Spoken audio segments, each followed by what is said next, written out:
हे दयालु कबीर परमात्मा, आप जी हम नीचों के लिए 600 वर्ष पहले एक धानक रूप धारण कर इस गंदे लोक में 120 वर्ष तक रहे। आप जी को गर्म तेल के कढ़ाई में डाला गया, खूनी हाथी से मरवाने की कोशिश की गई, दरिया में डुबोकर मारने की कोशिश की गई। आप जी को बदनाम करने हेतु झूठी चिट्ठी डाली गई। आपके साथ कितने जुल्म ढाए गए, फिर भी हे दयालु कबीर परमात्मा, आपने क्या कुछ नहीं किया। अपनी सतलोक से बिछुड़ी आत्मा को अपनी शरण में लेने के लिए, इस तत्व ज्ञान को सब जीवों तक पहुंचाने के लिए।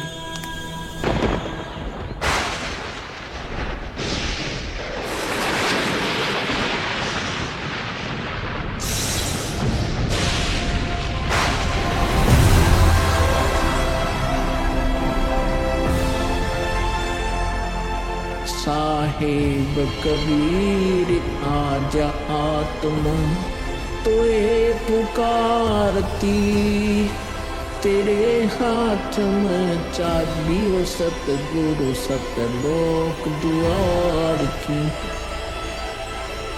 साहेब कबीर आजा आत्मा तोए पुकारती, तेरे हाथ में चाबी हो सतगुरु सतलोक द्वार की।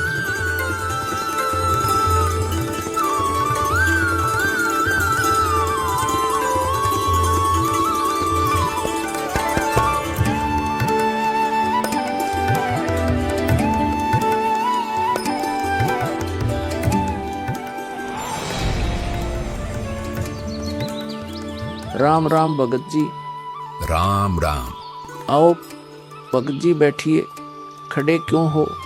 संत रामपाल जी महाराज अपने परने को पुलिया की दीवार पर बिछा देते हैं और महात्मा जी से बैठने का आग्रह करते हैं। कहाँ से आए हो बेटा, क्या करते हो? भगत जी, वैसे तो मेरा गांव धनाना है, जिला सोनीपत में पड़ता है। अब एक छोटा सा मकान बनाकर रोहतक में रहता हूँ। जूनियर इंजीनियर था, लेकिन अब नौकरी छोड़ दी है। बेटा, तेरे धनाना और रोहतक वाले घर के बारे में तो मैं अच्छी तरह से जानता हूँ और यह भी जानता हूँ कि तेरे 2 पुत्र और 2 पुत्री हैं। मैं तो यह पूछ रहा था कि इस जन्म से पहले तेरा घर कहाँ था? अरे, इन महात्मा जी को मेरे बारे में इतना कैसे पता है? महात्मा जी, जन्म से पहले हम सतलोक में थे, वही हमारा घर था। लगता है ये भगत जी राधा स्वामी पंथ के अनुयायी हैं। इनको सत्य का ज्ञान कराना चाहिए। मेरे गुरुजी स्वामी रामदेवानंद जी हैं। मेरे भगवान कबीर देव जी सृष्टि के रचनहार है, वही सतपुरुष है। कुछ पंथ वाले सतलोक के विषय में तो बताते हैं, लेकिन वे सतपुरुष को निराकार बताते हैं, जो कि बिल्कुल झूठ है। भक्त जी, मैं स्वयं संत गरीबदास जी के पंथ से जुड़ा हूँ। संत गरीबदास जी गांव छुड़ानी जिला झज्जर वाले थे और उनको 10 वर्ष की उम्र में कबीर परमात्मा जी जिंदा महात्मा के रूप में मिले थे। उसके बाद कबीर परमात्मा जी गरीबदास जी की आत्मा को अपने साथ सतलोक ले गए थे और वहाँ की सारी व्यवस्था दिखाकर उन्हें इस धरती पर वापस छोड़ा था। फिर उन्हीं बालक गरीबदास ने सतलोक के बारे में बताया कि ऊपर सतलोक है, वहाँ सारी सुख सुविधा उपलब्ध हैं, सदाबहार बाग हैं, नर नारी की सृष्टि है। वहीं पर एक गुम्मट युक्त महल में कबीर परमात्मा जी सिंहासन पर बैठे हुए हैं और वहीं से कबीर परमात्मा जी इस सृष्टि को चला रहे हैं। हम सब वहीं रहा करते थे, वही हमने जाना है। जो सतलोक में केवल प्रकाश ही प्रकाश बताते हैं, उनका ज्ञान गलत है, वे मोक्ष प्राप्त नहीं कर सकते। भक्त जी, उस बालक गरीबदास ने वाणियों के माध्यम से बताया है कि गरीब अनंत कोटि ब्रह्मांड का एक रति नहीं भार, सतगुरु पुरुष कबीर हैं कुल के सिरजनहार। कौन कबीर? हम सुल्तानी नानक तारे दादू को उपदेश दिया, जाति जुलाहा भेद नहीं पाया, काशी माहे कबीर हुआ।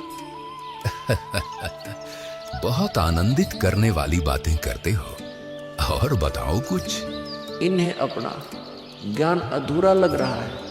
हो सकता है ये नाम दीक्षा लेकर परमात्मा से जुड़ जाए। भक्त जी, अगर आपको अपना कल्याण करवाना है तो एक ही तरीका है, नाम दीक्षा। मेरे पूज्य गुरु जी ने मुझे नाम दीक्षा देने का आदेश दे रखा है। मैंने अपना घर और नौकरी छोड़ दी है। अब गुरुदेव जी की ही आज्ञा अनुसार प्रचार और दीक्षा देने का पवित्र कार्य कर रहा हूँ। बेटा, क्या तुम्हारे गुरु जी ने तुम्हें सारनाम और सार शब्द देने का भी आदेश दिया है? इन्हें कैसे पता सारनाम सार शब्द के बारे में? गुरुदेव की आज्ञा थी कि अभी सारनाम को सार्वजनिक नहीं करना है। उन्होंने कहा था कि मुझे स्वयं परमेश्वर कबीर जी मिलेंगे और वही मुझे सारनाम को सार्वजनिक करने का सही समय बताएंगे। तब तक यह सारनाम केवल विशेष विश्वास पात्र अनुयायियों तक सीमित रखना है। बेटा रामपाल, मैं ही सत्य पुरुष कबीर हूँ। अब वह समय आ गया है सारनाम और सार शब्द प्रदान करने का। वह भक्त जी, मैंने आपको बता दिया कि कबीर परमेश्वर मुझसे मिलने आएंगे, तो आप स्वयं ही कबीर परमेश्वर बन बैठे। मैंने अपने गुरु जी से पूछा था कि हे गुरुदेव, मैं कैसे पहचानूंगा जो मुझे मिलेंगे कि वे कबीर भगवान हैं? गुरु जी स्वामी राम देवानंद जी बोले, यह विश्वास करवाना व पहचान करवाना उनका काम है। तभी तो मैं बता रहा हूँ, मैं ही सत्य पुरुष कबीर हूँ। कबीर परमेश्वर जी सबको जिंदा बाबा के वेश में मिले हैं। आप तो जिंदा बाबा वाले वेश में नहीं हो। जिंदा महात्मा तो मुसलमान साधु होते हैं। मुसलमान धर्म तो अभी 1500 साल पहले ही बना है। मेरा असली वेश तो यही है जिस रूप में मैं तुम्हारे सामने खड़ा हूँ। रामपाल, तुम मेरी परम हंस आत्मा हो। जगत कल्याण के लिए मैंने ही तुझे भेजा है। अब सही समय आ गया है सार नाम और सार शब्द देने का। मैं कभी सिर पर मुकुट, कभी पगड़ी, कभी टोपी धारण कर लेता हूँ। चारों युगों में आता हूँ। सतयुग में सत सुकृत नाम से, त्रेता युग में मुनींद्र नाम से, द्वापर युग में करुणामय नाम से और कलयुग में अपने वास्तविक नाम कबीर देव यानी कबीर नाम से आता हूँ और तेरे जैसी हंस आत्माओं से मिलकर उनका भ्रम दूर करता हूँ।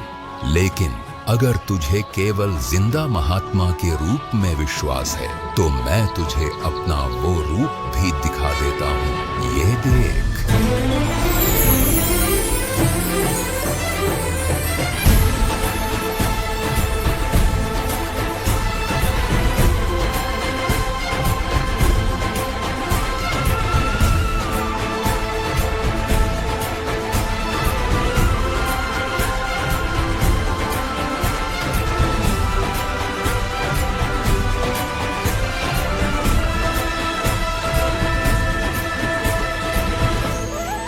हे परमेश्वर, मुझे क्षमा कर दीजिए।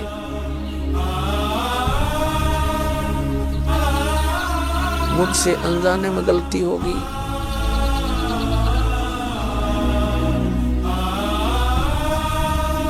आपने मुझे साक्षात दर्शन दिए और मैं आपको पहचान न सका। मुझे क्षमा कर दीजिए परमपिता। बेटा रामपाल, अब वो समय आ गया है जो मैंने धर्मदास को कहा था कि कलयुग बीते 5500 पांचा, तब यह वचन मेरा होगा साचा। यानी जब कलयुग 5505 वर्ष बीत जाएगा तब मैं खुद इस धरातल पर आऊंगा और अपने बच्चों को तत्व ज्ञान समझाकर इस काल लोक से सतलोक ले जाऊंगा। बेटा रामपाल, तुम मेरी परम हंस आत्मा हो।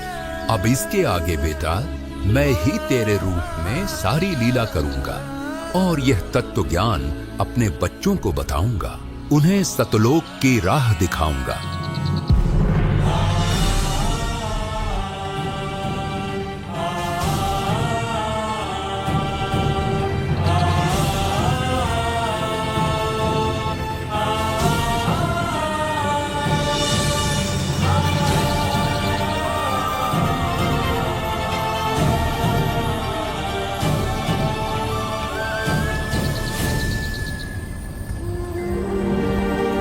इस प्रकार कबीर परमात्मा संत रामपाल जी महाराज जी को सह शरीर सतलोक भेज देते हैं और अपनी लीला को आगे बढ़ाते हैं।